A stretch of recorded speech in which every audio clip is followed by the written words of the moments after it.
Contoh penerapan tekanan osmotik pada kehidupan sehari-hari terjadi pada tubuh manusia, yaitu ketika penyerapan air di ginjal. Nah, ketika darah masuk ke glomerulus, darah akan disaring, kemudian hasil penyaringan akan diteruskan ke kapsula Bowman, dan sisa penyaringan metabolisme berupa urobilin, urea, air, glukosa, asam amino, dan ion-ion seperti natrium, kalium, kalsium, dan klor. Zat-zat sisa penyaringan tadi akan diteruskan ke tubulus. Kemudian, zat-zat tersebut akan diangkut dan dipindahkan oleh sel-sel ke kapiler darah di sekitar tubulus.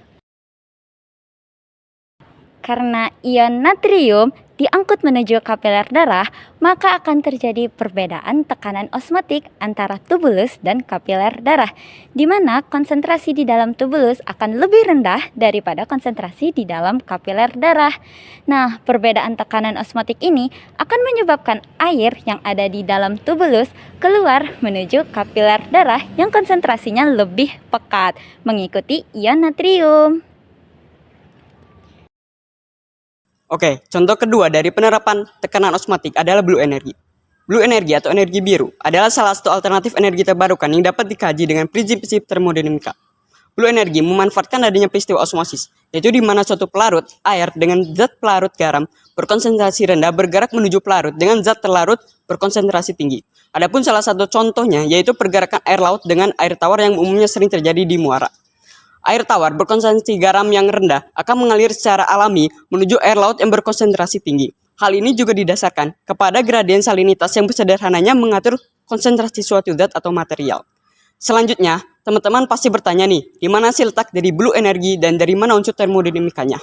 Nah, hal ini kemudian dapat diamati di saat air tawar bercampur secara alami dengan air laut, mereka menghasilkan energi potensial juga.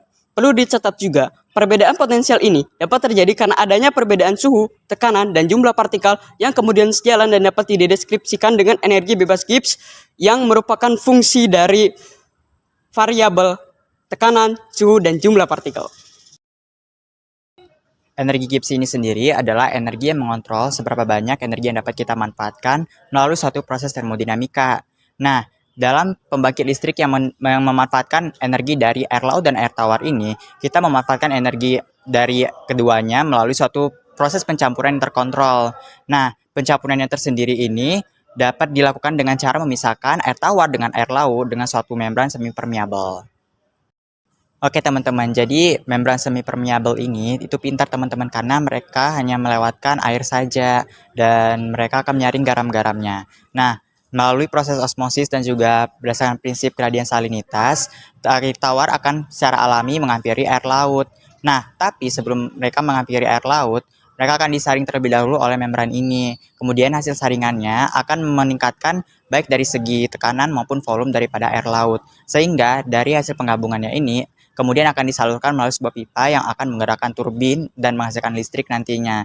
Sehingga dari sini kita tahu prinsip termodinamika yang dipakai adalah besar energi bebas Gibbs yang kemudian dapat mengkalkulasikan besarnya tekanan osmotik yang didapat melalui proses penggabungan antara air laut dan air tawar.